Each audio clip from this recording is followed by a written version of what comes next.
আসসালামু আলাইকুম। ২৬ তারিখ ছিল আমার কাকা কাকির অ্যানিভার্সারি। তো এর কয়েকদিন আগে আমার চাচাতো ভাই ফোন দিয়ে বলল যে, "আপু চলো তুমি আর আমি মিলে বাবা আর মামুনিকে একটা সারপ্রাইজ দিই।" তো ঠিক আছে, তো সারপ্রাইজ অনুযায়ী আমি ২৫ তারিখ বিকেলবেলায় সব কাজ-টাজ শেষ করে রওনা দিলাম। প্রথম সারপ্রাইজ ছিল আমি যাব। কারণ কাকা-কাকি জানে এখন আমি বিজনেসের কাজে অনেক বেশি ব্যস্ত। কিছুদিন আগেই কাকি আমাকে বলেছিল যে ঘুরে আসার জন্য। কিন্তু আমি মানা করেছিলাম, বলেছি যে ঈদের পরে যাব।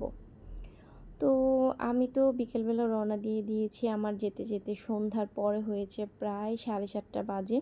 তো আজমপুর গিয়ে নেমেছি। সেখানে ভেলপুরি দেখলাম। খুব টেস্টি ছিল, ভেলপুরিটা খেলাম। তো আজমপুরে উত্তরে এসেছিল আমার চাচাতো ভাই ইফতি কেক নেওয়ার জন্য। তো ওকে ফোন দিয়েছি। ও বলল, "তুমি দাঁড়াও এখানে, আমি আসছি।" তো ও কেক নিয়ে আসলো। আসার পরে তারপর আমরা ভাই বোন দুজন একসাথে বাসায় আসলাম। কাকা কাকি কেউই জানে না যে আমি আসব।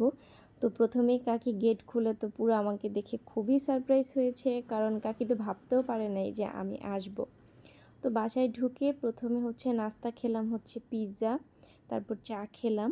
চা খেতে খেতেই কাকা চলে এসেছিল। কাকা আমাকে দেখে আরও বেশি সারপ্রাইজ হয়েছে।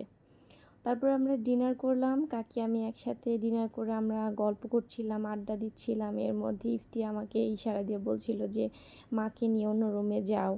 তারপর রাত 12টা 1 মিনিটে কেকটা কিন্তু ইফতি আবার পাশের ফ্ল্যাটে রেখেছিল। তো ওইখান থেকে 12টা 1 মিনিটে নিয়ে আসছে, মামা-মামী আসছে। কাকাকে ঘুম থেকে উঠিয়ে তারপর শেষ পর্যন্ত কেকটা কাটা হলো।